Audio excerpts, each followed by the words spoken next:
गसाइसिना primary committee BPFनि साफ्रोम वार्कार आरो केडारफोरानो बे खामानिखौ मावनायाव लोब्बा गैया अर्थात मावाखै। नैबे मोनाबिलि समाव DB निउसनि मावथिफारिया बिथांमोननिसिम जोङो गसाइसिना प्राइमारि कमिटि BPFनिफ्राय अननायखौ बावहरग्रोनाय जाबाय आरो लोगोसेनो बे मोनाबिलि समाव DB निउस अनसायगिरि आरो नायगिरि सिबिनां मानिनां आंगोनिबो आंगो रायजो राजाफोरनिसिम जोंनि खुलुमनाय आरो अननायखौ बावहरग्रोनाय जाबाय। दिनै जोङो बे प्रेस मिट होनायनि जाहोन आरो उद्देश्यआनो जाहैबाय मैया जे जोंनि बे गसाइनिसिना गोजोनस्रि बाजारावहाय मोनसे जाथाय जालांदों, जे जाथायाव गुबुन गुबुन आफाद आरो राजनैतिक दोलोनिफ्राय BPF राजनैतिक हान्जाखौ दसि एबा BPF राजनैतिक हान्जानि लिडार वार्कारफोरखौ लोब्बा दं होननानै मुं सुबाय थादों आरो बुंसोबाय थादों। दा बेनि सायावनो जोङो बेखौ रोखा फिननाय होनो नागिरदों जि गिबि निउसआनो जाहैबाय जोंनि गसाइनिसिना दालाइसा बर' फरायसा आफादनिफ्राय गाहाय नेहाथारि अनसुला मुसाहारि बिथाङा बुंदोंमोन जे गसाइनिसिना इउनिट कमिटि एबसु अफिसखौहाय BPFनि माखासे गुन्दा बिसोरो अफिसखौ बुख्रुबदों होननानै बुंदोंमोन। नाथाय बे जाथाया नंखाय।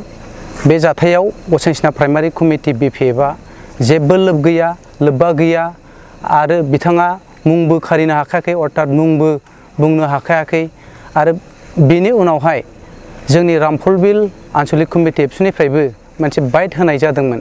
दा बे बाइटआवबो जोंनि BPF राजनैतिक हान्जाखौनो लोब्बा दं होननानै बुंदोंमोन। नाथाय बेवहाय गसाइसिना प्राइमारि कमिटि BPFनिफ्राय जेबो लोब्बा गैया अर्थात गसाइसिना प्राइमारि कमिटि BPFनि साफ्रोम वार्कार आरो केडारफोरानो बे खामानिखौ मावनायाव लोब्बा गैया अर्थात मावाखै।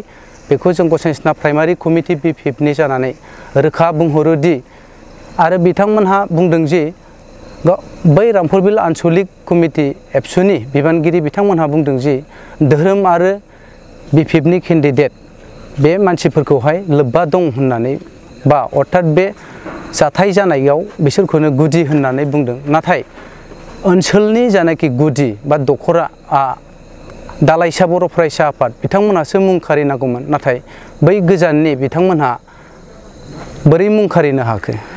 दा बिथांमोनहा मोनथिया हसिया बेबायदि बुंनायखौ जोङो दुखु मोनदों।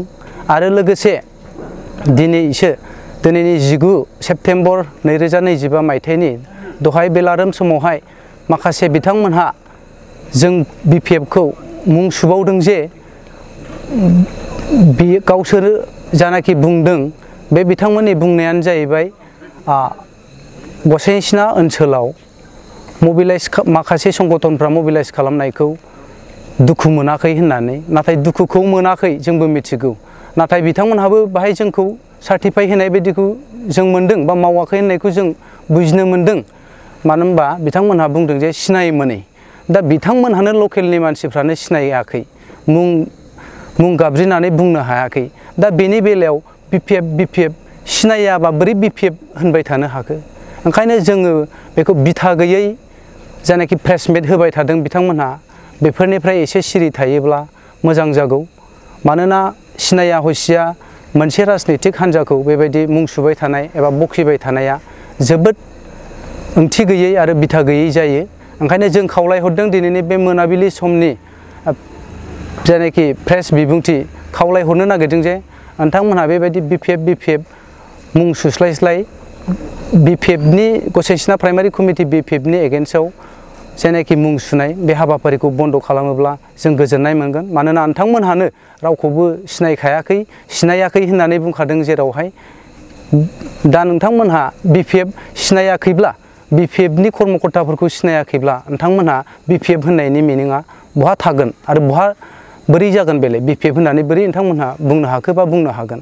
ओंखायनो जों खावलायहरदों नोंथांमोनहा बेफोरबायदि प्रेस बिबुंथि होनायनिफ्राय गोजानाव था, जाहाथे गावजों गाव भुल बुजाबुजि सानलायनाया जोबस्राङो।